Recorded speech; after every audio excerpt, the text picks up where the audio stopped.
الحسن وسيدنا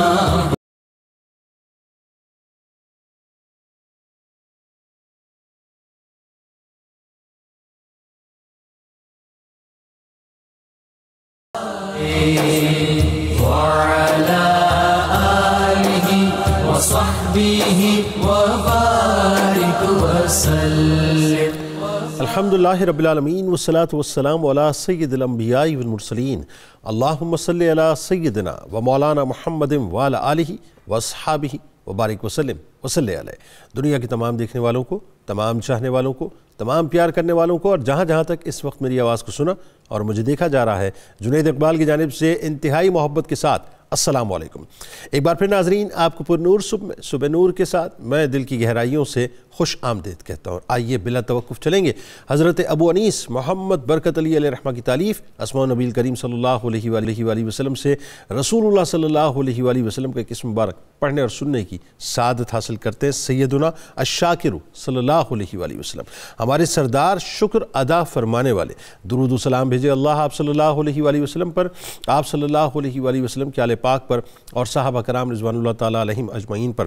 ارشاد باری تعالیٰ ہے کہ اگر تم میرا شکر ادا کرے تو میں تمہیں اور زیادہ عطا کروں گا. حضرت عبداللہ ابن عباس رضی اللہ تعالیٰ عنہ سے مروی ہے، حضور نبی کریم صلی اللہ علیہ وآلہ وسلم اکثر یہ دعا فرمایا کرتے تھے کہ یا اللہ مجھے اپنا بہت زیادہ شکر گزار اور ذکر کرنے والا بنا، تجھ سے بہت زیادہ ڈرنے والا اور تیری اطاعت کرنے والا بنا. ہمارے ساتھ ضرور جڑے رہیے آپ، کیونکہ آج انتہائی ممتاز بارگاہ میں انشاءاللہ آپ کو ہم لے کے چلیں گے. ناظرین کرام، اللہ تعالیٰ نے اپنے پیارے حبیب مکرم صلی اللہ علیہ وآلہ وسلم کے گلشن نبوت میں ہر رنگ کا پھول رکھا، اس میں کوئی دوسری رائے نہیں، جو اپنی اپنی خوشبو سے پہچانا گیا، جو ان کا یعنی کہہ لیجئے کہ کل جہاں مصطفی گلستان سے جڑے رہ کر دین کی مہکار کو دنیا تک پہنچانا تھا، جنہوں نے اپنی جان، مال، آل اولاد کو ثانوی حیثیت دی اور مصطفی مشن کو ہمیشہ فوقیت دی.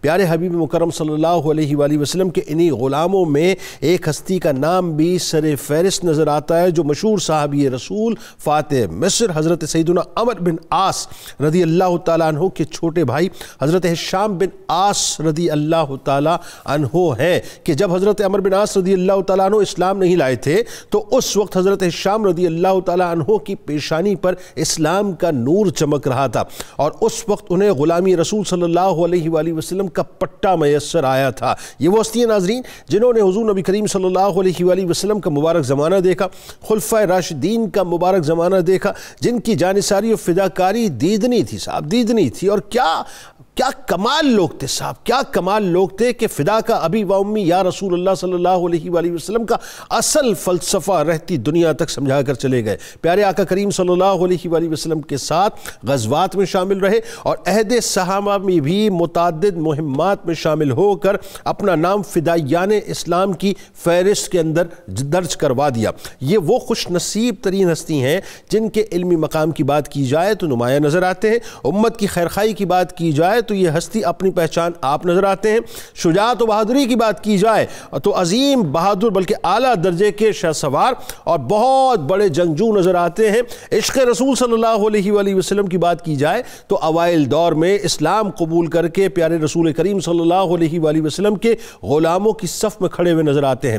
ناظرین کرام، قدیم الاسلام اور اپنے بڑے بھائی عمر بن عاص رضی اللہ تعالیٰ عنہ سے پہلے ایمان لانے والے حضرت ہشام رضی اللہ تعالیٰ عنہ عالم فاضل، صاحب خیر، مشہور شہ سوار اور بہادر جنگجو تھے. آپ کی ذات وہ ذات ہے جو مقبول بارگاہ سرور دو جہاں صلی اللہ علیہ وآلہ وسلم تھی، جن کے حصے میں ناظرین یہ عظیم ترین شرف آیا کہ اس کائنات کے سب سے بڑے مومن، اس کائنات کے سب سے عظیم مومن یعنی سرور دو جہاں صلی اللہ علیہ وآلہ وسلم، جن کے صدقے اس کائنات میں ایمان کا نور بٹا اور بٹتا رہے گا، انہوں نے آپ رضی اللہ تعالیٰ عنہ کے مومن ہونے کی گواہی دی. چونکہ سیدنا ہشام رضی اللہ تعالیٰ عنہ اسلام لانے والوں کی ابتدائی صف میں کھڑے ہیں، لہٰذا آپ رضی اللہ تعالیٰ عنہ نے کفار کی جانب سے ابتدائی دور میں تمام تر صحبتیں بھی برداشت کی۔ کہہ دینا صاحب بڑا آسان ہے، ذرا تاریخ کے جھروکوں میں جھانک کے تو دیکھیں، اندازہ ہوگا کہ کیا تکالیف اس وقت صحابہ نے سہی ہیں۔ یعنی ہجرتوں کی تکالیف بھی برداشت کی، سرزمین حبشہ کی جانب بھی آپ نے ہجرت کی،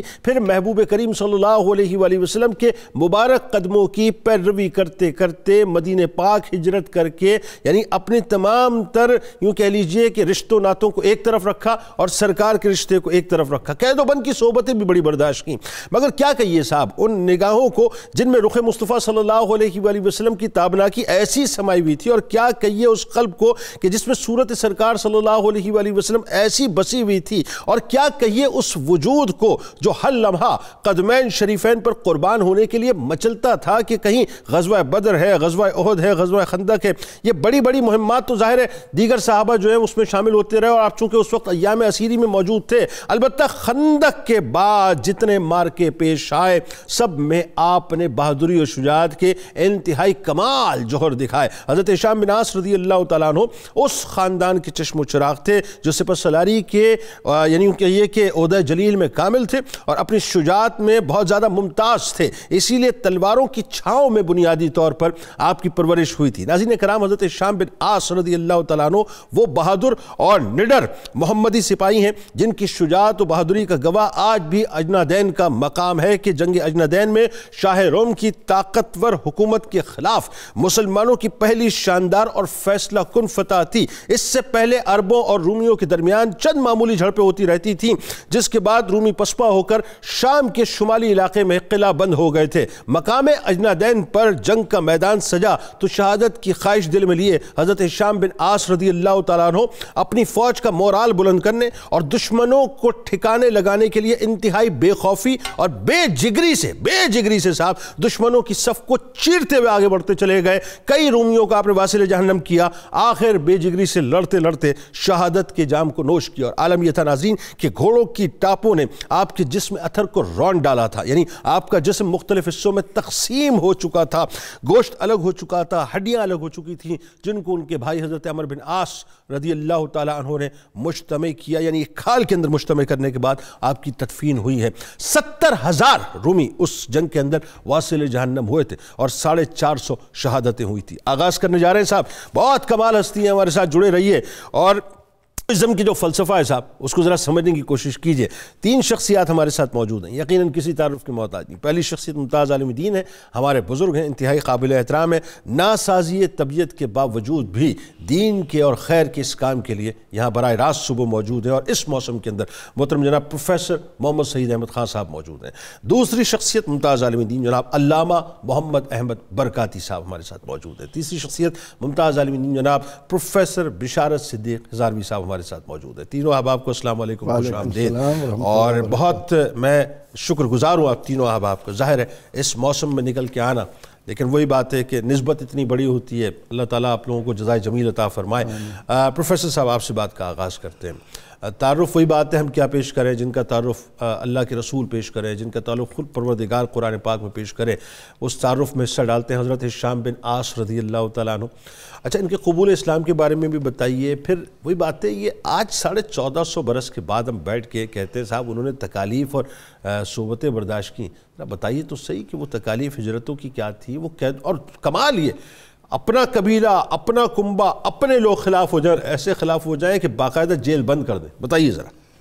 بسم اللہ الرحمن الرحیم، اللہم صلی وسلم علی حبیبک المکرم وعلی آلہ المحترم واصحابہ المحتشم وعبادہ المنعم۔ بہت شکریہ جنید اقبال صاحب۔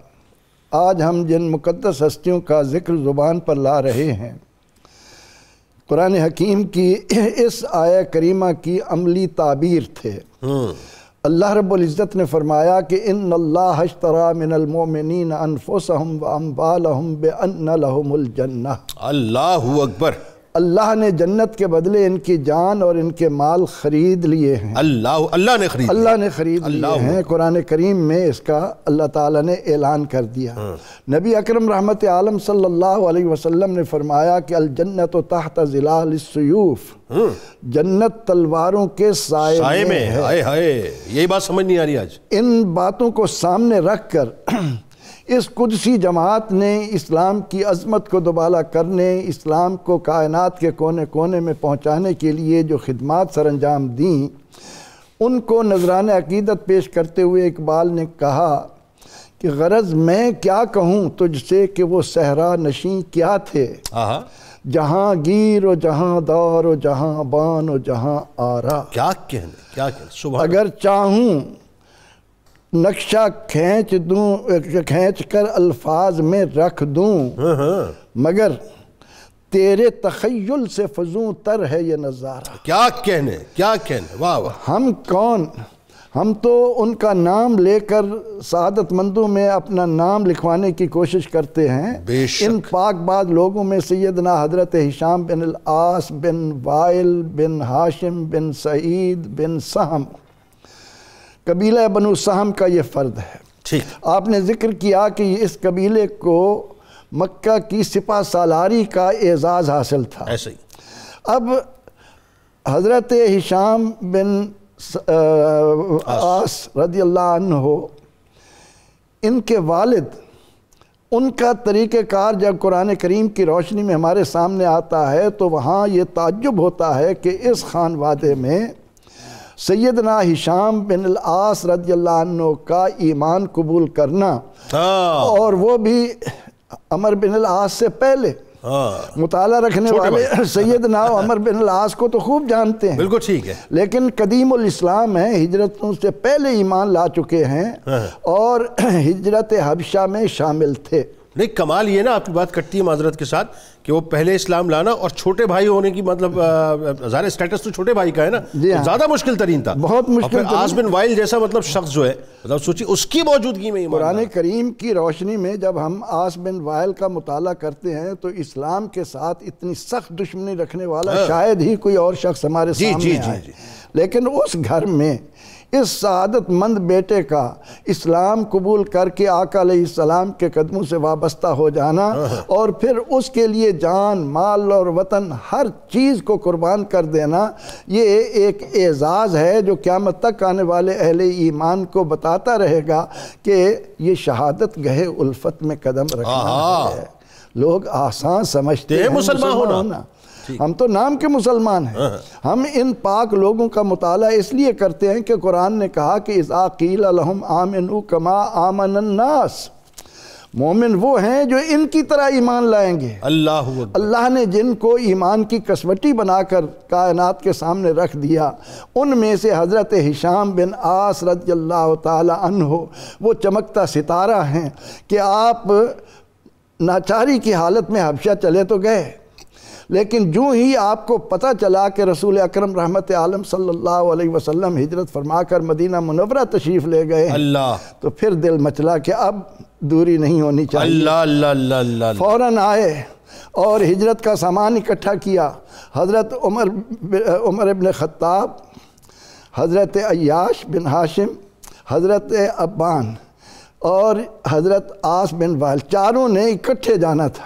حضرت اپنا ہشام بن عاص نے مطلب بعد میں ہی مانا، انہوں نے اکٹھے جانا تھا، لیکن جب ان کے خاندان کو پتہ چلا تو وہ کٹر مخالف تھے اسلام کے، انہوں نے انہیں بند کر دیا، یہ نہ جا سکے۔ اچھا، یہ بڑا مشکل ترین مرحلہ ان کے لیے، کیونکہ عاص بن وائل بہت ڈومینیٹنگ تھا اور اس کا ظاہر اپنا ایک اثر و رسوخ تھا، بڑا مشکل تھا کہ سارا قبیلہ کنبہ جو ہے سب آپ کے خلاف ہو جائے، سب آپ کے خلاف ہو کر انہوں نے اتنا بند کر دیا کہ غزوہ خندق تک کتنا عرصہ ہے، اتنی طویل مدت حضرت ہشام بن العاص رضی اللہ عنہ کو رو کے رکھنا ان پر کس طرح گراں گزر رہا تھا، یہ ہم اندازہ نہیں لگا سکتے۔ یعنی پروفیسر صاحب، اس آپ کی بات سے مجھے بات سمجھ آئی، جیسا آپ نے فرمایا اگر یہ غزوہ خندق تو ظاہر تاریخ یہ بتاتی ہے کہ غزوہ خندق میں آپ کی شمولیت ہوئی ہے، یعنی اس کے قریب آپ جو ہے سرکار علیہ السلام کی بارگاہ میں تشریف لائے، مور علیہ صاحب 2-4 مہینے 5 مہینے کا گیپ ہوگا، اس پہ آگے جا کے بات کر لیتے ہیں۔ اگر ہم ایک طائرانہ نگاہ ڈالیں اور ایک جنرل مطلب اگر اس کا ہم تھوڑا سا کیلکولیٹ کر لیں تو اس کا مطلب ہے تقریباً 4-4.5 برس کا عرصہ ہجرت سے لے کے آپ کو جو ہے قید و بند میں رکھا گیا، تکلیف اور پھر یہ روکے رکھنا بھی قیامت تک آنے والے مسلمانوں کے لیے ایک بہت بڑی سعادت کا موجب بنا۔ فاروق اعظم رضی اللہ عنہ فرماتے ہیں کہ ہم یہ کہا کرتے تھے کہ جو لوگ اسلام قبول کرنے کے بعد یہاں نہیں آ رہے وہ اللہ کو ناراض کر رہے ہیں، وہ دین سے منحرف ہو رہے ہیں، لیکن اس اثناء میں پروردگار عالمین نے قرآن کریم کی یہ آیہ کریمہ نازل فرمائی کہ قل یا عبادی الذین اسرفوا علی انفسہم لا تقنطوا من رحمت اللہ ان اللہ یغفر الذنوب جمیعا انہ هو الغفور الرحیم۔ اللہ اکبر۔ عمر رضی اللہ عنہ فرماتے ہیں کہ جب یہ آیہ کریمہ نازل ہوئی تو میں سمجھ گیا کہ یہ اللہ تعالیٰ نے ان لوگوں کے بارے میں اتاری ہے۔ میں نے اپنے ہاتھوں سے یہ آیہ کریمہ لکھی، اچھا، اور قاصد بھیجا، اور ہشام بن العاص تک یہ آیات پہنچی، اللہ، اور وہ گھر سے نکلے اور زی طوا کے مقام پر، بلند مقام پر جا کر ان آیات کو جو فاروق اعظم کے ہاتھ سے لکھی ہوئی تھی ان میں غور کیا تو فرمانے لگے کہ یہ میرا مصداق ہے، اب دوری نہیں رہ سکتی۔ اسی وقت اونٹ پر سوار ہوئے اور آقا علیہ السلام کی قدموں میں سبحان اللہ، کیا کہنے۔ اچھا، ایک تو ظاہر ہے مطلب حضرت ہشام بن عاص رضی اللہ تعالیٰ عنہ کا ایمان، ہم نے بات کی ابتدا میں کہ بہت مشکل ہے، بڑا بھائی دین اسلام قبول کر لے گھر میں پہلے تو بڑوں سے ہی ایک ٹرکل ڈاؤن ایفیکٹ ہوتا ہے، ظاہر ہے مطلب لوگ چھوٹے عموماً بڑوں کی پیروی کرتے ہیں۔ یہ معاملہ ذرا مختلف تھا کہ پہلے چھوٹے نے اسلام قبول کیا، پھر جو ہے وہ بڑے نے اسلام قبول کیا۔ تو جب چھوٹے کی بات ہو گئی، چھوٹے بھائی کی، تو آئیے ذرا بڑے بھائی کی بارگاہ میں چلتے ہیں، ان کے بارے میں بھی بتائیے۔ حضرت عمرو بن عاص رضی اللہ تعالیٰ عنہ جو ہے وہ فاتح مصر، یعنی اتنا بڑا ٹائٹل اللہ تعالیٰ نے آپ کو عطا کیا، ان کا بھی ذرا تعارف، یعنی اس تعارف میں حصہ ڈالتے ہیں، مقام اور مرتبہ بتائیے ذرا۔ بسم اللہ الرحمن الرحیم۔ حضرات صحابہ کرام رضوان اللہ علیہ مجمعین کے تعارف کے حوالے سے صبح نور کے اندر جو مسلسل پروگرامز چل رہے ہیں، یقیناً یہ ایک گولڈن چین ہے جو ہم آڈینس کے لیے صحابہ کرام رضوان اللہ علیہ مجمعین کے حالات زندگی روشناس کروانے کے لیے صبح نور پیش کر رہا ہے۔ الحمدللہ، اپنے جینون ہیروز کو انٹروڈیوس کروا رہے ہیں۔ بالکل، تو یہ بہت سے ایسے لوگ ہیں جن کے شاید عام لوگوں نے نام بھی کم ہی سنے ہوں، بالکل ایسا، اور چاہے جائے کہ ان کے حالات زندگی کو ڈسکس کیا جائے۔ بہرحال یہ بہت بڑی ایک کاوش ہے، اللہ تعالیٰ اس کو شرف آمین فرمائے۔ تو جہاں تک حضرت سیدنا عمرو بن عاص رضی اللہ عنہ کے حوالے سے گفتگو ہے تو کچھ بات ہو چکی ہے کہ یہ حضرت ہشام کے بڑے بھائی تھے، ٹھیک ہے، لیکن ایک طریقہ کار رہا ہے کہ جو شخص بھی قبل از اسلام کا جتنا بڑا دشمن تھا، مسلمان ہونے کے بعد اتنا ہی بڑا محب ثابت ہوا۔ کیا اچھی بات ہے، کیا اچھی بات ہے۔ ہم دیکھیں پورے صحابہ اکرام یہ چیز ہمیں بڑھ کے نظر آتی ہے، کئی بڑی مثالیں موجود ہیں، اور اس میں یہ چیز نظر آتی ہے کہ انہوں نے اگر اسلام قبول کیا تو پھر دل و جان سے قبول کیا، اور یہ تمام اس کے بعد کی محنتیں جو ہیں وہ اسی چیز کا مظہر ہے۔ عمرو بن عاص بھی ابتدا میں اسلام کے ظاہر اپنے والد کی پیروی میں بہت بڑے مخالف تھے اور بہت بڑے دشمن تھے۔ جنگ بدر بھی انہوں نے مسلمانوں کے خلاف لڑی، جنگ احد بھی لڑی اور جنگ خندق بھی لڑی، اور اس کے بعد بھی یہ حالات دیکھتے رہے۔ پھر کہنے لگے کہ ایک دفعہ میرے ذہن میں یہ خیال آیا کہ اسلام کیا ہے، حضور صلی اللہ علیہ وسلم تنہا نکلیں، آج یہ حالات ہے کہ ہم سپہ سالار، اور یہ بات سپہ سالار اپنی فوجوں کے مقابلے میں زیادہ سوچتا ہے کہ بھی ہم ہر جگہ پہ شکست کھا رہے ہیں تو اس کی وجہ کیا ہے۔ تو یہ سوچتے سوچتے کہتے میرے ذہن کے اندر یہ چیز ٹچ ہونے لگی کہ کہیں ایسا تو نہیں کہ ہم جھوٹے ہیں اور مصطفیٰ کریم علیہ السلام سچے ہوں اور وہ اپنی سچائی کی بنا پر غالب آ رہے ہیں۔ وہ کہتے ہیں بس یہ سوچ مجھے آنا شروع ہوئی، لیکن ابھی تک دل سے یہ آواز اٹھی، دماغ نے قبول نہیں کیا۔ صحیح کہتے ہیں پھر ایسا ہوا کہ مجھے لگنے لگا کہ یہ صلح حدیبیہ کا بھی معاملہ ہو گیا ہے، تو مجھے اس کے بعد لگا کہ اب مدینہ والے مکہ کی طرف آنا شروع ہو چکے ہیں، حدیبیہ تک پہنچ چکے ہیں، اب نیکسٹ ٹائم کچھ ہوا تو یہ مکہ کے اندر انٹر ہو جائیں گے، تو پھر اس کے بعد ہمارا کیا بنے گا۔ انہوں نے کہا بھی ہم نے فوری طور پر جو ہے نا وہ فیصلہ کیا کہ ہم مکہ چھوڑ کے حبشہ کی طرف چلے جائیں۔ اچھا، اور وہاں جا کر دو چیزوں میں سے ایک چیز ہمارے لیے ہو جائے گی، اگر تو ہمارے قریش غالب آ گئے تو وہ ہم ہی غالب ہیں، اور اگر مصطفیٰ کریم غالب آ گئے تو ہم شاہ حبشہ کے زیر امارت رہ رہے ہوں گے، وہاں ہمیں اپنی جانوں کا خطرہ نہیں۔ کہتے وہاں پر گئے تو ہم اس کے لیے اس کی پسندیدہ پروڈکٹس جو تھی لیدر کی وہ ہم بہت سی مصنوعات بطور گفٹ لے کر گئے بادشاہ کے لیے, وہ ان چیزوں کو بہت پسند کرتے تھے. تو جب میں کہتے ہیں وہاں پر میں گیا تو وہاں پر حضرت عمر بن امیہ الدمری رضی اللہ عنہ یہ وہاں سے نکلے, تو کہتے ہیں میں نے کہا یہ تو مسلمان ادھر کیسے آ گیا؟ کہتے بھی اچھا اب میں یہ گفٹ پیش کروں گا, بادشاہ خوش ہو گئے تو میں اس کو مانگ لوں گا, پھر اس کو قتل کروں گا تاکہ قریش جو ہے نا وہ سمجھے کہ ہم بڑے بہادر ہیں, وہ ہماری یہاں سے جانے کو فرار نہیں سمجھے. تو کہتے ہیں وہاں پر گیا میں, جب بادشاہ کے سامنے وہ چیزیں پیش کی تو اس کے بعد بادشاہ بہت خوش ہوا, تو کہنے لگا مانگو کیا مانگتے ہو؟ میں نے کہا یہ ابھی جو شخص نکلا ہے نا یہ مجھے دے دے. کیوں؟ کہنے لگا میں اس کو قتل کرنا چاہتا ہوں, یہ ہمارے بڑے سرداروں کا قاتل ہے.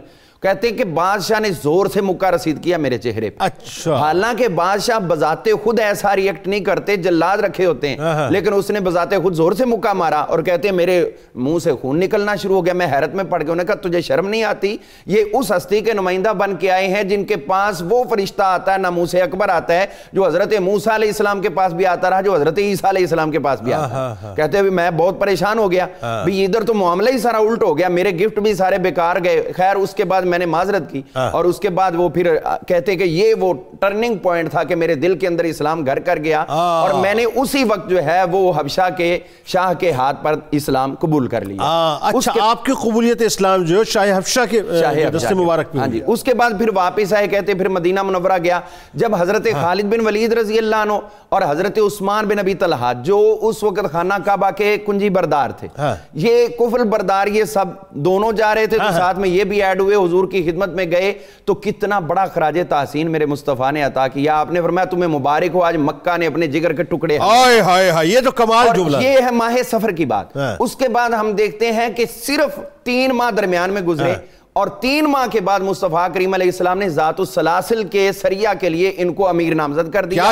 اور پھر اس میں ایڈ یہ ہوا کہ حضرت ابو بکر اور عمر, حضرت ابو عبیدہ جیسی شخصیات جو ہیں, انہی کے زیر امارت انہوں نے وہاں پر جنگ کی اور اللہ نے کامیابی عطا فرمائی. اور پلس میں یہ بات ہوئی کہ جب اس کے تھوڑی ہی دیر بعد جا کے مکہ فتح ہوا تو حزیل کا بت گرانے کے لیے حضور علیہ السلام نے ان کو بھیجا, اور پھر اسلام ان کے دل میں اتنا گھر کر گیا. میں آخری بات ضرور اس میں ایڈ کرنا چاہوں گا, یہ ان کے لیے بہت بڑا اخراج تحسین ہے کہ جب ان کا والد مر گیا تو یہی حضرت ہشام جو تھے جن کا ہم آج کے موضوع پہ ذکر کر رہے ہیں, انہوں نے انہیں کہا بھی ابا مر گیا ہے, تو اس نے کہا تھا کہ میرے مرنے کے بعد 100 غلام آزاد کرنا, اب کیا کریں؟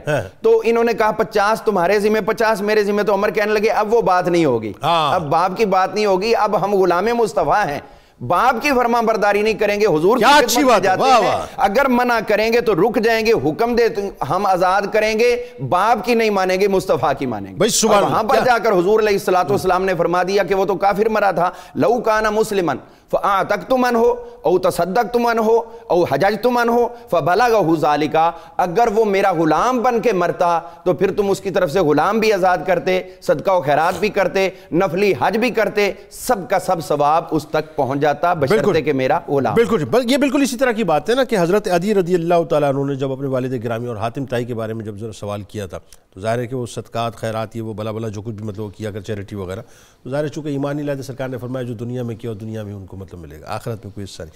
اچھا, اب اس میں ایک بات ذرا یہ بتائیے, سرکار مدینہ صلی اللہ علیہ وآلہ وسلم کی مارگاہ میں مقام اور مرتبہ آپ کا حضرت ہشام بن عاص رضی اللہ تعالیٰ عنہ کا کیا خوبصورت اور کیا, یعنی کائنات میں جن کے صدقے, جیسا کہ میں نے ابتدا میں کہا, ایمان بڑھتا ہے اور بڑھتا رہے گا, جن کے صدقے ہمارے قلوب میں ایمان کی شمع روشن ہے, وہ اگر کسی ہستی کو مومن فرمائے تو پھر ان کا مقام کیا ہو, بتائیے ذرا.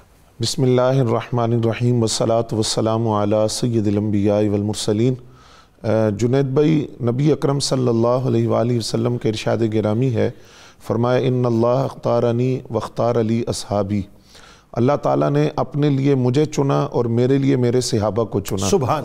جن کو اللہ تعالیٰ نے اپنے حبیب کے لیے منتخب فرمایا, یہ اللہ ہی جانتا ہے کہ ان کے تقوی کا, خلوص کا, زہد کا, عشق کا, وفا کا, صداقت کا کیا عالم ہوگا جن کو رب منتخب فرما رہا ہے اپنے حبیب کے لیے. کیا بات. دوسری روایت کے لفظ یہ ہیں کہ اللہ تعالیٰ نے اپنے لیے جس دل کو پسند کیا وہ میرا دل تھا, اور میرے لیے جن دلوں کو اللہ نے چنا وہ صحابہ کرام کے قلوب تھے. کیا اچھی بات. صحابہ کرام وہ نفوس قدسیہ ہیں جو اللہ رب العزت نے خود اپنے حبیب کے لیے جن کو منتخب فرمایا. اس مقدس جماعت کے ایک فرد کا نام حضرت ہشام بن عاص رضی اللہ تعالیٰ عنہ ہے. اب کیا مقام ہے حضرت ہشام بن عاص رضی اللہ تعالیٰ عنہ کا بارگاہ رسول کے اندر؟ میں آپ کے 3 اعزازات کا ذکر کروں گا. اچھا. پہلا اعزاز آپ کا یہ ہے, ویسے تو آپ کی ذات کے اندر ہر وہ صفت نظر آتی ہے جس صفت کو قرآن اور شارح قرآن نے عزت و عظمت اور فضیلت کا نشان قرار دیا، لیکن بطور خاص آپ کے 3 اعزازات۔ پہلی بات یہ ہے کہ صحابہ کرام وہ نفوس قدسیہ ہیں جن کے بارے میں قرآن کہتا ہے ان کے دلوں میں اللہ نے ایمان کو لکھ دیا ہے، اور ان کا جو ایمان ہے وہ معیار ایمان ہے، ان کے ایمان پر پوری امت کے ایمان کو پرکھا جائے گا، اور ایمان وہی معتبر ہوگا جو صحابہ کے ایمان کی طرح ہوگا، کیونکہ یہی کہا گیا کہ اس طرح ایمان لاؤ جس طرح یہ ایمان لائے۔ اب ایک ہے اپنی زبان سے دعویٰ کرنا کہ میں مومن ہوں، اگر اس دعوے کے اندر وہ مومن سچا ہو، صادق ہو، مخلص ہو، استقامت ہو، تو کیا شان ہے بندہ مومن کی؟ جتنی حدیث مومن کی فضیلت میں آئی وہ اس کا مصداق ہے۔ اس سے بڑا درجہ یہ ہے کہ ایمان کا مرکز و محور خود فرما دے کہ یہ مومن ہے، تو وہ کیا درجہ ہوگا کہ فرمایا کہ آس کے دونوں بیٹے مومن ہیں، وہ ہشام ہو یا عمر بن عاص ہو، دونوں مومن ہیں، اور پھر یہ نہیں فرمایا کہ یہ دونوں مومن ہیں، نام لے کر فرمایا کہ یہ دونوں مومن ہیں۔ تو اس کتنی بڑی فضیلت بارگاہ رسول صلی اللہ علیہ وآلہ وسلم سے ان دونوں بھائیوں کو عطا کی گئی۔ پھر آپ دیکھیے دوسرا اعزاز جو آپ کے سر پہ سجا، نبی رحمت صلی اللہ علیہ وآلہ وسلم سے عرض کیا گیا، اور پوچھنے والے حسن اتفاق دیکھیے، ان کے بھتیجے ہیں پوچھنے والے، حضرت عبداللہ بن عمر بن عاص رضی اللہ تعالیٰ عنہ، وہ سوال کرتے ہیں یا رسول اللہ صلی اللہ علیہ وآلہ وسلم جنت میں سب سے پہلے کون سا گروہ جائے گا؟ نبی علیہ السلام نے فرمایا جنت میں سب سے پہلا جو گروہ داخل ہوگا وہ مہاجرین کا ہوگا جنہوں نے ہجرت کی ہے، سب سے پہلے وہ داخل ہوں گے، اور فرمایا جس وقت یہ جنت کا دروازہ کھلوانا چاہیں گے تو فرشتے ان سے سوال کریں گے کہ تم نے حساب دے دیا اپنے اعمال کا؟ تو یہ پوچھیں گے کہ کس بات کا حساب دینا ہے؟ ہمیں تو موت اس طرح آئی کہ تلواریں ہمارے کندھوں پر تھی اور ہم اللہ کے راستے میں جہاد پر تھے، تو فرشتے ان کے لیے جنت کا دروازہ کھولیں گے۔ نبی علیہ السلام نے فرمایا باقی امت کے مقابلے میں مہاجرین 40 سال پہلے جنت کے اندر کیلولہ کریں گے۔ اب یہ اس کی فضیلت ہے جس نے ایک مرتبہ ہجرت کی، اور جن کا ہم ذکر کر رہے ہیں یہ ذو الہجرتین ہیں، دو ہجرتیں کی ہیں، ایک ہجرت حبشہ کی طرف کی ہے، دوسری مدینہ طیبہ کی طرف کی ہے۔ تیسرا اعزاز جو آپ کے حصے میں آیا جس کو قرآن نے بطور خاص بیان کیا، والسابقون الاولون، کہ اسلام میں سبقت لے جانے والے قدیم الاسلام، تو قرآن بطور خاص ان کا ذکر کرتے، اور میں یہ بھی عرض کروں والسابقون الاولون کے آئینے میں دیکھیں تو پھر بھی فضیلت ہے، اور من قبل الفتح کے جو فتح مکہ سے پہلے اسلام لائے ان کی فضیلت کے آئینے میں دیکھیں تو پھر بھی فضیلت ہے، اور پھر نبی مہاجرین کی صف میں دیکھیں تو آپ کھڑے ہوئے، جی بالکل ان کو یہ اعزاز ملا۔ پھر ایک فضیلت آپ کی یہ بھی ہے، نبی علیہ السلام سے سوال ہوا، صحابی نے پوچھا حضرت سقفی نے، یہ بتائیے کوئی ایسی بات کہ آپ سے پوچھوں پھر کسی سے نہ پوچھوں؟ فرمایا تو کہہ دے کہ میرا رب اللہ ہے، پھر اس پر استقامت اختیار کر لے۔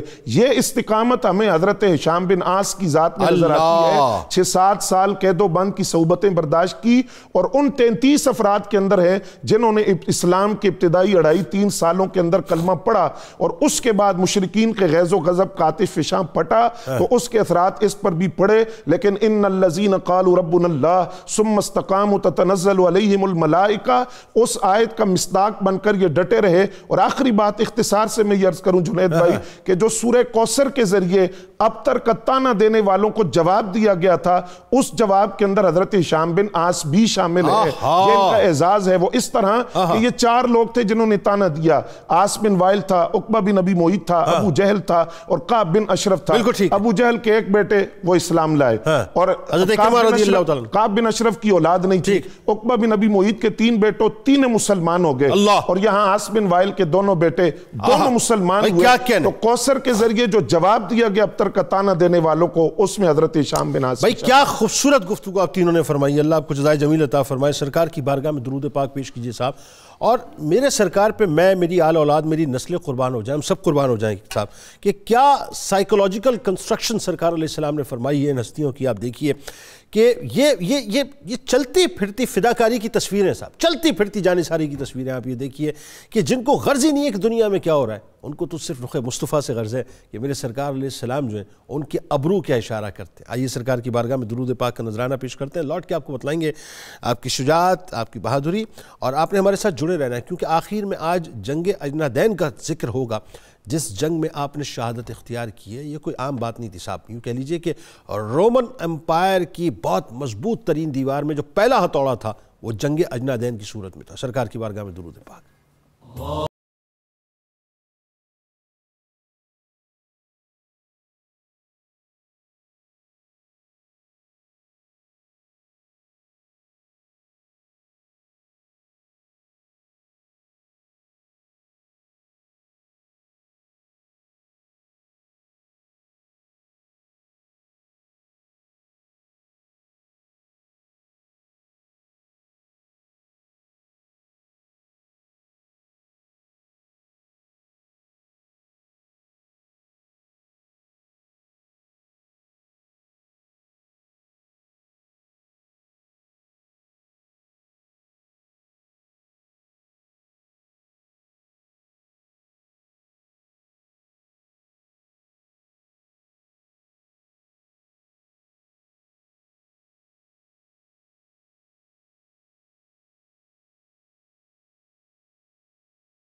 خوش آمدید کہتا ہوں شہید جنگ اجنادین حضرت ہشام بن عاص رضی اللہ تعالی عنہ کی بارگاہ میں آج ہم ہدیہ عقیدت پیش کر رہے ہیں، اور نذرانہ عقیدت ناظرین یہ صرف ان کی بارگاہ میں نہیں ہے، بلکہ یوں کہیے کہ مصطفی چراغوں کی بارگاہ میں یہ بنیادی طور پر ہدیہ عقیدت ہے کہ جو جن کے بارے میں یہ کہنا غلط نہ ہوگا کہ جہاں میں اہل ایمان صورت خورشید جیتے ہیں، ادھر ڈوبے ادھر نکلے، ادھر ڈوبے ادھر نکلے، تو یہ وہ ہستیاں صاحب جو ڈوبتی نہیں ہیں بنیادی طور پہ، یہ تو ہمیشہ ہی طلوع رہتی ہیں۔ ذرا بتائیے حضرت ہشام بن عاص رضی اللہ تعالیٰ عنہ کی شجاعت، ان کی بہادری، اور خاص طور پہ جو رسول کریم صلی اللہ علیہ وآلہ وسلم پر فدائیت کا جذبہ تھا کہ غزوات میں، مہمات میں، یعنی کسی جگہ پھر آپ رکے نہ، غزوہ خندق سے جو آغاز کیا تو پھر اجنادین کے میدان تک جو ہے شہادت کا جام پیا۔ بتائیے ذرا۔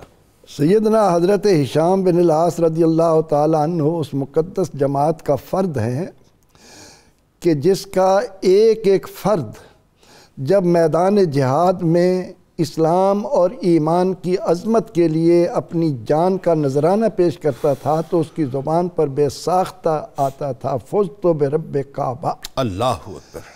اقبال اس کا ذکر یوں کرتا ہے کہ کبھی اے نوجوان مسلم تدبر بھی کیا تو نے، وہ کیا گردوں تھا جس کا تو ایک ٹوٹا ہوا تارا، تجھے اس قوم نے پالا ہے آغوش محبت میں، کچل ڈالا تھا پاؤں نیچے تاج سرے دارا۔ اللہ، وہ جو آپ نے ذکر کیا تو سیدنا حضرت ہشام بن العاص رضی اللہ عنہ خاندانی بہادر ہے، سپہ سالار، بالکل ٹھیک ہے، بہادری گھٹی میں پڑی ہوئی ہے، بالکل ٹھیک، اور رسول اکرم رحمت عالم صلی اللہ علیہ وسلم کے دامن سے جڑے ہیں تو سرور دو جہاں صلی اللہ علیہ وسلم فرما رہے ہیں کہ مجھے سب سے زیادہ پسند یہ ہے کہ میں اللہ کی راہ میں شہید کیا جاؤں، پھر زندہ کیا جاؤں، پھر شہید کیا جاؤں، پھر زندہ کیا جاؤں، پھر شہید کیا جاؤں، پھر زندہ کیا جاؤں۔ پھر آپ کا یہ فرمانا کہ قیامت کے دن جب اہل جنت کی نعمتوں سے خوب مستفید ہو رہے ہوں گے، پروردگار عالمین فرمائے گا اے اہل جنت کوئی خواہش ہو، وہ کہیں گے یا اللہ یہاں تو وَلَكُمْ فِيهَا مَا تَشْتَهِي أَنفُسُكُمْ وَلَكُمْ فِيهَا مَا تَدَّعُونَ کے نظارے ہیں، ہمیں کیا چاہیے؟ لیکن شہید کھڑا ہوگا، وہ تمنا کرے گا، وہ تمنا کرے گا کہ پروردگار مجھے ایک بار دنیا میں بھیج، تیری راہ میں سر کٹانے میں جو لذت ملی اللہ اکبر، وہ جنت کی نعمتوں میں کہاں؟ اللہ اللہ اللہ۔ یہ ہے وہ مقام جس کی بنا پر ایک ایک صحابی، اب غزوہ خندق سے پہلے جتنے مارکے ہوئے ان میں تو شریک نہ ہو سکے، بالکل ٹھیک ہے، لیکن جب سرور دو جہاں صلی اللہ علیہ وسلم کے دامن سے وابستہ ہوئے تو پھر ایک لمحے کے لیے کہیں جدا نہیں ہوئے۔ کیا اچھی بات ہے۔ 8 ہجری کے بعد نبی اکرم رحمت عالم صلی اللہ علیہ وسلم نے آپ کو 200 سوار دے کر یمامہ کی طرف بھیجا، اوکے، اور یمامہ کی طرف حضور علیہ السلام کا حضرت ہشام بن العاص کو بھیجنا یہ نقطہ آغاز تھا کہ ختم نبوت کا اور ناموس رسالت کے تحفظ کے لیے پہلا انتخاب جو میں کر رہا ہوں وہ میرے یہ ہشام بن العاص رضی اللہ تعالیٰ عنہ ہے۔ بھائی کیا اچھا نقطہ آپ نے مجھے دے دیا، یعنی دنیا کو یہ بتلا دیا کہ جس کا باپ ناموس رسالت کا انکاری تھا اسی کے صاحبزادے اور اسی کے شہزادے کو جو ہے میں نے منتخب کیا ناموس رسالت کی محافظت کے لیے۔ تو نبی اکرم رحمت عالم صلی اللہ علیہ وسلم کے ساتھ جڑے رہے اور جتنی مہمات ہوئیں آپ کسی میں پیچھے نہیں رہے، ہر جگہ شجاعت و بہادری کے جوہر آپ دکھاتے رہے، اور پھر جب عہد خلافت، آپ کو یاد ہوگا کہ حضور سید عالم صلی اللہ علیہ وسلم نے اپنی دنیاوی زندگی کے آخری ایام میں ایک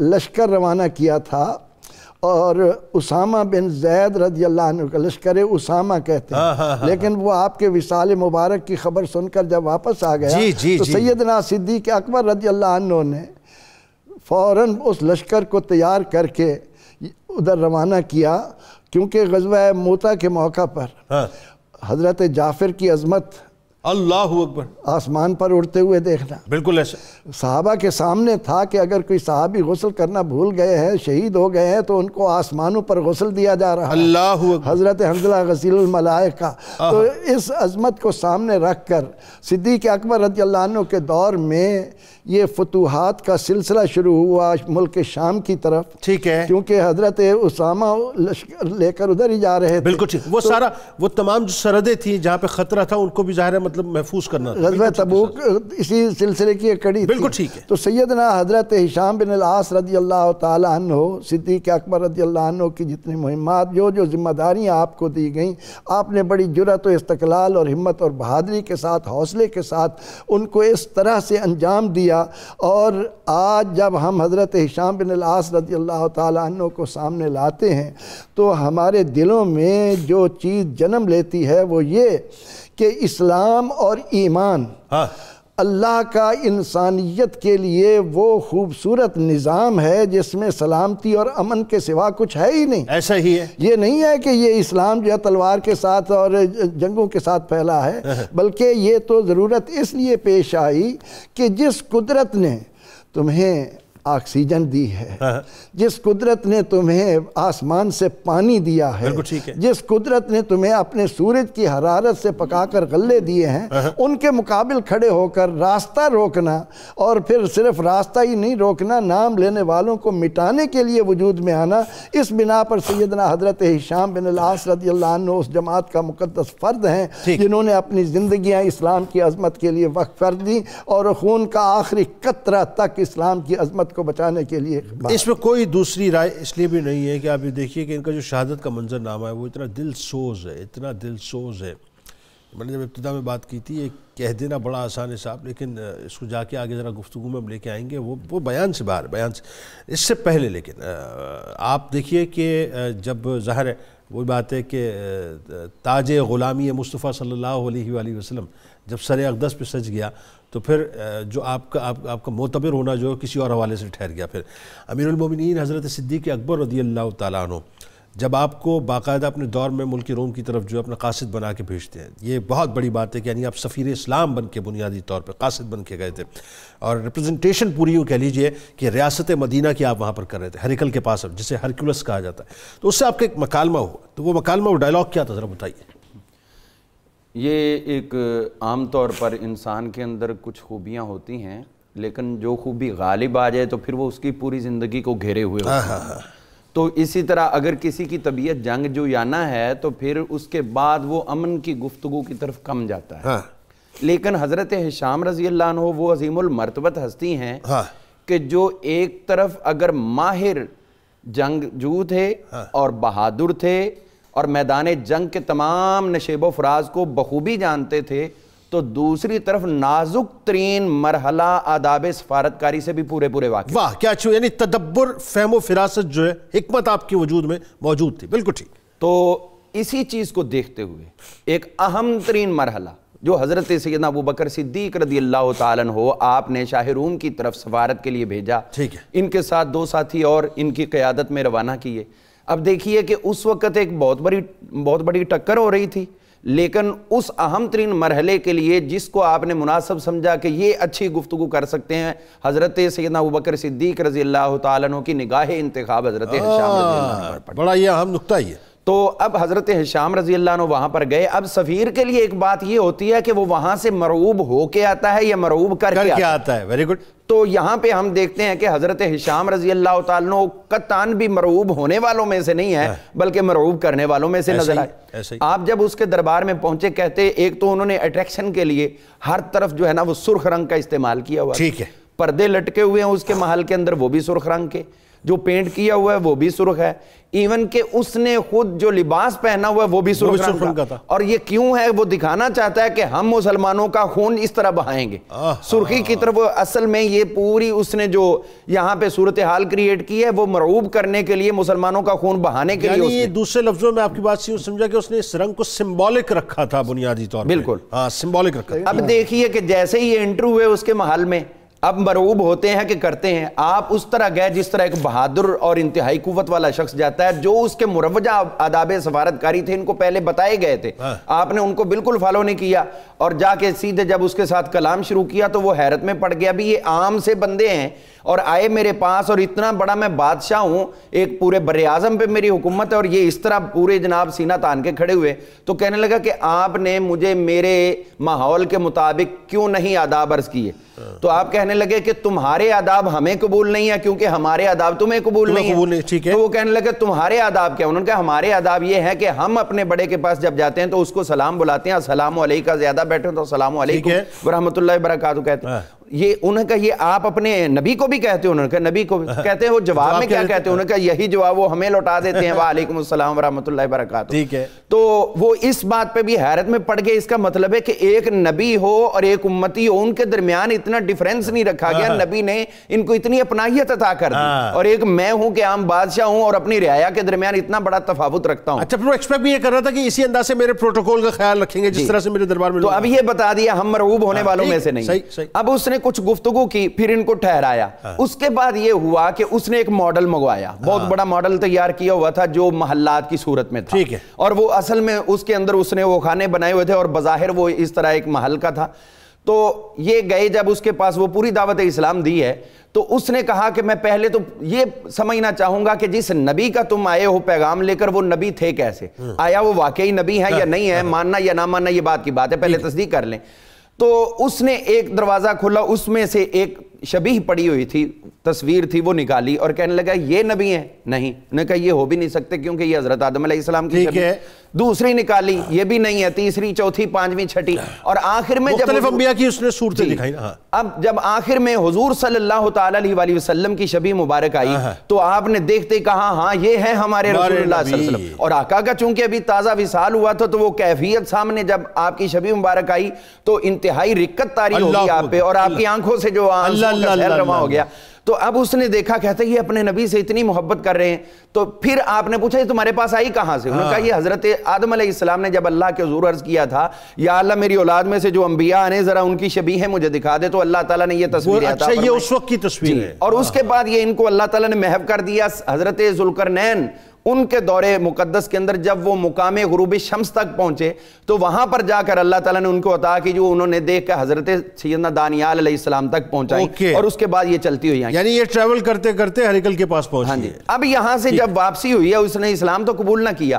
حضرت سیدنا ابوبکر صدیق رضی اللہ عنہ کو جب یہ بتایا نا کہ حضور کی شبیہ مبارک ادھر موجود ہے تو ان کی آنکھوں میں بھی آنسو جاری ہو گئے. اور میں اگر اللہ ان کے لیے بہتری سمجھتا, دیکھو کہ ان کے پاس صدیوں سے حضور کی شبیہ آ رہی ہے, سمجھ نہیں سکے کہ ہم ہیں کہ حضور علیہ السلام نے چند لمحے کا قرب عطا کیا, آپ کی غلامی عطا کر دی. اور جنید صاحب یہاں پر یہ چیز ہمیں سمجھ لینی چاہیے, یہی چیز جب ہمیں نظر آتی ہے کہ شاہ روم کی خدمت میں جب سفارتکاری نہیں ہوئی تو حضرت ہشام تھے, انہوں نے پیغام پہنچایا, اور پھر جب تکمیل کا مرحلہ آیا تو پھر جنگ یرموک اور اس کے ساتھ پلس میں جب فلسطین کی جنگ ہوئی تو حضرت ہشام رضی اللہ عنہ کے بھائی حضرت عمر بن عاص کو آپ نے ایک دستے کا جرنیل بنا کر بھیجا, اور پلس میں جب مصر کے اندر گئے تو صرف 3,500 فوجی حضرت عمر بن عاص ان کے بڑے بھائی کو دے کر آپ نے بھیجے, اور انہوں نے صرف 3,500 فوجیوں کے ساتھ پورا مصر فتح فرمایا. آپ ایک بات دیکھیے, آپ کی بات سے مجھے ایک بات خیال آیا, اس کا مطلب یہ ہوا کہ محبوب کی غلامی یا آقا کی غلامی یا آقا کا عشق یا آقا کا پیار یا آقا کی عقیدت, اب آپ پھیلاتے جائیے نا اس بات کو, یہ ایسے ہی نصیب نہیں ہوتی صاحب. ہرکل جیسے شخص کو بھی جو ہے شبیہ مصطفیٰ صلی اللہ علیہ وسلم میسر تھی اور صدیوں سے وہ ٹریول کرتی ہوئی آ رہی تھی, لیکن اس کی قسمت میں جو ہے وہ غلامی رسول نہیں تھی. یہ جس کو چاہتے ہیں منتخب کر لیتے ہیں اپنے لیے, بات یہ. آخر میں ذرا پروفیسر صاحب یہ بتائیے, اب آ جائیے مارکہ اجنادین کی طرف. اور یہ جیسا میں نے آپ کو کہا یہ پہلی ہیمرنگ تھی, پہلا ہتھوڑا تھا, اور یہ اس کے بعد جو رومن امپائر ہے وہ ظاہر کولیپس ہونا شروع ہوئی. اس کی تفصیل بتائیں. پھر حضرت ہشام بن عاص رضی اللہ تعالیٰ عنہ کی جو دردناک شہادت ہے وہ اس کے بارے میں ضرور بتائیے, اور وہ ایک خواب جو حضرت عمر بن عاص رضی اللہ تعالیٰ عنہ نے دیکھا, بلکہ خواب سے آغاز کیجئے, اور وہ یعنی اپنے چھوٹے بھائی کی جو فضیلت آپ نے دیکھی, کیا بات ہے بتائیے ذرا. جنید بھائی, حضرت ہشام بن عاص رضی اللہ تعالیٰ عنہ کے بہت سے فضائل اور اعزازات میں سے یہ بھی ہے کہ اللہ تعالیٰ نے آپ کو شہادت عطا فرمائی. حضرت عمر بن عاص رضی اللہ تعالیٰ عنہ جب کعبہ معظمہ میں موجود ہیں تو وہاں آپ نے ایک مجلس کو دیکھا جس میں یہی تذکرہ شروع ہے کہ حضرت ہشام بن عاص افضل ہیں یا عمر بن عاص، ان دونوں بھائیوں میں سے کون افضل ہے؟ تو آپ نے اس بات کو سنا اور فرمایا کہ میں جواب دیتا ہوں اس کا. فرمایا کہ ایک رات پوری ہم دونوں نے اسی دعا کے اندر گزاری کہ الہی ہمیں صبح شہادت کی موت عطا کر. جس مارکے میں ہم جا رہے ہیں اس میں اللہ تعالیٰ ہمیں شہادت کی موت عطا کر. کیا دعائیں اور کیا لوگ. میں نے دیکھا کہ وہ مجھ سے پہلے جنت میں داخل ہوئے اور اس کی جو تعبیر تھی وہ یہ تھی کہ جب صبح ہوئی تو اللہ تعالیٰ نے پہلے ان کو شہادت عطا کی تو اس لیے وہ مجھ سے افضل ہیں. اللہ. اب یہاں یہ شہادت کیسے ہوئی؟ تو یہ اسلام جب اپنی پوری آب و تاب کے ساتھ پھیلا تو اس وقت کی جو دو سپر پاور تھی، ایک تو رومن امپائر تھی اور دوسرا فارس ایران جو تھا، ان دونوں کو یہ پریشانی تھی کہ کس طرح اسلام کا راستہ روکا جائے. اور اس جنگ جنادین سے پہلے 2 مارکے یا 3 مارکے ایسے ہوئے تھے جن میں رومیوں کو شکست ہوئی تھی مختلف قلعوں میں جو بند ہو گئے. بالکل. کیسر روم جو تھا وہ مسلسل اس کوشش میں تھا کہ مسلمانوں کا راستہ روکا جائے. اچھا، مسلمانوں کی مختلف ٹولیاں نکلی ہوئی تھی. جی بالکل، میں وہ عرض کرتا ہوں. اچھا، یہ جو منظر آپ جس کی طرف اشارہ کر رہے ہیں یہ ایسا منظر ہے کہ انسان ایک عجیب سی حیرت میں مبتلا ہوتا ہے. چاروں طرف سے سرفروشان اسلام پہنچ رہے ہیں کہاں؟ اجنادین کے اندر. اچھا، کوئی موبائل نہیں ہے، کوئی ٹیلی فون کال نہیں ہو سکتی، کوئی ایس ایم ایس، کوئی واٹس ایپ نہیں ہے، لیکن وہی بات ایمانی طاقت اپنا میگنیٹزم کے ذریعے جو ان کو مجتمع کر دیتی ہے ایک جگہ پہ. کیا بات ہے. تو اب وہ جو لشکر بھیجا گیا کیسر روم کی طرف سے بہت بڑا لشکر تھا اور ساتھ ہی مسلمان لشکر جو مختلف علاقوں میں، مثلا حضرت مسنہ بن حارث تھے وہ ایران کے اندر تھے، ابو عبیدہ بن الجراح وادی اسد کے اندر موجود تھے، حضرت یزید بن ابو سفیان فلسطین کے اندر موجود تھے، حضرت خالد بن ولید عراق کے اندر موجود تھے. ان سب کو کہا کہ آپ سب اکٹھے ہو کر وہاں خیمہ زن ہو جائے. اب سارے لشکر وہاں اکٹھے ہو گئے. لشکر رومیوں کا اتنا بڑا تھا کہ ایک شخص نے یہ مشورہ دیا کہ حضرت سیدنا صدیق اکبر رضی اللہ تعالیٰ عنہ، ان کا دور خلافت تھا، ان کو خط لکھا جائے کہ مزید لشکر بھیجا جائے، مزید تعداد بھیجی جائے تاکہ ہم ان کا مقابلہ کریں. یہاں جو حضرت ہشام بن عاص کا کردار نظر آتا ہے، فرمایا اگر تم اس مدد کے انتظار میں بیٹھنا چاہتے ہو تو تم انتظار کرو، میں سواری سے نیچے نہیں اترنے لگا، میں اپنی اس جنگ کو، لڑائی کو جاری رکھوں گا. آپ نے یہ پیغام دیا کہ جو مسلمان ہوتا ہے وہ ہتھیاروں کی کثرت پر، افرادی قوت کی کثرت پر بھروسہ نہیں کرتا، وہ اللہ اور اس کے رسول کی ذات پہ بھروسہ کرتا ہے. شہادت ہے مطلوب و مقصود مومن، نمال غنیمت کشور کش. اللہ. تو جب انسان کے سامنے یہ مقصد ہوتا ہے تو پھر مدد کا انتظار نہیں کیا جاتا، آگے بڑھو اور مقابلہ کرو. جب آپ نے یہ بات فرما دی تو یہ لشکر آگے بڑھا، بڑی شدید لڑائی ہوئی، کافی تعداد میں مسلمانوں کی شہادت ہوئی. اس وقت جب پیش قدمی رک گئی لشکر کی تو پھر آپ نے کیا کیا؟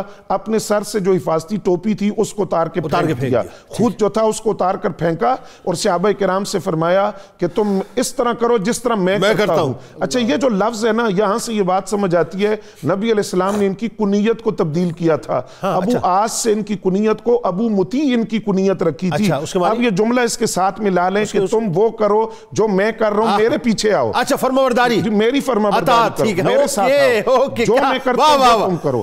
بھائی رک جائیں ذرا سا پہلے اس بات کو ذرا، کیا خوبصورت، یعنی قربان جائیں نگاہ نبوت میں کہ سرکار علیہ السلام نے ابو مطیع اس وقت فرمایا، اس کا راز اور اس کا عقدہ جنگ اجنادین کے موقع پہ کھلا. اللہ اکبر. تم وہ کرو جو میں کر رہا ہوں، میرے پیچھے آؤ. اچھا، اس کے بعد حضرت ہشام بن عاص رضی اللہ تعالیٰ عنہ جو تھے وہ رجز پڑھتے ہوئے آگے پہنچے اور بالکل لشکر کے درمیان میں رومیوں کے لشکر کا جو قلب تھا اس میں جا کر پہنچے. رجز کیا تھا؟ آپ بار بار یہ کہہ رہے تھے میں عاص بن وائل کا بیٹا ہشام بن عاص ہوں، اگر تم جنت کے منتظر ہو تو میرے پیچھے آؤ. پھر وہی بات، اور فرمایا اگر جنت سے دور ہٹنا چاہتے ہو تو رک جاؤ، جو جنت میں جانا چاہتا ہے وہ میرے پیچھے آئے. یہ بات کہہ کر آپ آگے بڑھے اور لڑائی شدید جب ہو گئی تو اس دوران آپ رومیوں کے نرغے میں آگے، چاروں طرف سے تیر برسائے گئے، آپ نے جام شہادت نوش کر لیا. اس سے آگے کا منظر یہ ہے کہ آپ کا جو دست اطہر تھا وہ ایسے راستے میں تھا کہ اس راستے کے علاوہ رومیوں تک پہنچنے کا کوئی راستہ نہیں تھا. گھوڑے آپ کی لاش سے گزرے اور آپ کی گھوڑوں کی ٹاپوں سے آپ کے جسد اطہر کے ٹکڑے ٹکڑے ہو گئے. اب اس سے آگے جو منظر ہے نا جنید بھائی، اس کو بیان کرنا تو بڑا آسان ہے لیکن رونگٹے کھڑے ہو جاتے ہیں. سگا بھائی اپنے بھائی کو اس کیفیت میں دیکھ نہیں سکتا. چہ جائے کہ حضرت عمر بن عاص آئے، اپنے بھائی کو دیکھا، لیکن وہ جو اسلام کے لیے فداکاری ہے، اسلام کے لیے جذبہ ہے، اسلام کے لیے سرفروشی ہے، اس کی بنیاد پر آپ آگے بڑھے. اپنے بھائی کی لاش کے ان سارے ٹکڑوں کو آپ نے اکٹھا کیا، چمڑے کے اندر رکھا اور ان کی تدفین کر دی. ایک لمحہ رک کے میں ذرا تصوراتی تھوڑا خاکہ بنانا چاہتا ہوں اس موقع پہ اور ناظرین کو سمجھانا چاہتا ہوں. آج ہمارے یہاں جو لوگ کہتے ہیں نا صاحب کی میٹھی میٹھی باتیں کرو، چھوڑو صاحب یہ پرانی باتیں ہو گئیں. ایک بار پھر مجھے بتائیے، وہ تنگ راستہ ہے، آپ کی شہادت وہاں پر ہو چکی ہے، اور اس کے بعد جو رومیوں کا لشکر پورا، گھوڑے جو مطلب ایک گھوڑا اگر انسان کے جسم سے گزر جائے تو انسان کا جسم پھٹ جائے، مطلب وہ لا تعداد ہزاروں کی تعداد میں گھوڑے ان کو رونتے ہوئے گئے، ہزاروں کی تعداد میں رونتے ہوئے گئے، اور جسم ان کا بکھر گیا تھا، ٹکڑے ٹکڑے ہو گئے تھے. بالکل. اللہ، یہاں آپ یہ دیکھیے نا کہ ان کے نزدیک سب سے بڑا مقصد وہ دین کی سرفرازی تھی اور وہ دشمنان اسلام کو واصل جہنم کرنا تھا. بلکہ یہ جملہ بھی میں عرض کر دوں کہ حضرت عمرو بن عاص نے خود حکم دیا، کیونکہ لشکر رک گیا تو آپ نے خود فرمایا وہ تو شہید ہو گئے، جنتوں میں پہنچ گئے، اب تم گزرو، کیونکہ اب مقصد یہ ہے کہ رومیوں کے سامنے ہم نے جانا ہے. تو یہ اب گھوڑے وہاں سے گزرے تو ان کی ٹاپوں سے یہ جسم جو تھا ٹکڑے ٹکڑے ہوا. اور آخری جملہ جنید بھائی میں بول دوں، یہ صحابہ کی خواہش بھی ہوتی تھی کہ ہم جب شہید ہوں تو اس حال میں اللہ کی بارگاہ میں جائیں، رب ہم سے سوال کرے کہ تمہاری یہ حالت کیسے ہوئی، تو ہم کہیں کہ تیرے حبیب کے راستے میں، تیرے حبیب کے راستے میں. سبحان اللہ جی، سبحان اللہ، ماشاءاللہ. بہت بہت شکریہ آپ تینوں احباب کا، آپ تشریف لائے. ناظرین کرام، کاش کاش کاش کاش کاش عشق کی حدت اور شدت کا تھوڑا تھوڑا تھوڑا صدقہ ہمیں عطا ہو جائے مسلمانوں کو. 57 اسلامی ممالک ہیں لیکن کوئی ایک قیادت ہمارے پاس ایسی موجود نہیں ہے. اللہ تعالیٰ ہمیں عقل سلیم عطا کرے کہ ہم کس جانب چل پڑیں. کتاب الشفا کی جانب آپ کو لیے چلتے ہیں. دین کی طرف راغب ہونے کا وظیفہ آپ کو بتلاتے ہیں کہ جو شخص دین سے غافل ہو کر دنیاوی کاموں میں مشغول ہو جائے تو سورہ بقرہ کی آیت نمبر 5 141 بار پڑھ کر پانی پر دم کرے اور اسے پلائیں، انشاءاللہ دین کی طرف رغبت ہو جائے گی. حضور غوث العظم دستگیر حضرت شیخ عبدالقادر جیلانی رضی اللہ تعالیٰ عنہ کا کمال قول مبارک ہے کہ اللہ تعالیٰ کے ذکر سے غافل ہو جانا دلوں کی موت ہے. پس جو کوئی اپنے دل کو زندہ رکھنا چاہتا ہے تو اس کو چاہیے کہ دل کو ذکر خداوندی کے لیے چھوڑ دے. روزنامہ 92 نیوز میں آج مضمون ضرور پڑھیے گا. رسول حضرت سیدنا ہشام بن عاص رضی اللہ تعالیٰ عنہ کے حوالے سے ٹویٹر پہ ہمیں فالو کر لیجئے، فیس بک پیج کو لائک کر لیجئے، یوٹیوب چینل کو سبسکرائب کر لیجئے، بیل آئیکن کو ضرور کلک کر لیجئے. آپ ہمارے ساتھ موجود ہیں اور ہم آپ کے ساتھ یقیناً انشاءاللہ نعرہ لگائیں گے، لیکن اس سے پہلے ذرا روح سے تجدید عہد وفا. لا یؤمن احدکم حتی اکون احب الیہ من والدہ وولدہ والناس اجمعین. اللہ تعالیٰ آپ کا، ہمارا، ہم سب کا، پاکستان کا اور امت مسلمہ کا حامی و ناصر ہو، آمین. پاکستان کا مطلب کیا؟ لا الہ الا اللہ محمد الرسول اللہ صلی اللہ علیہ وسلم.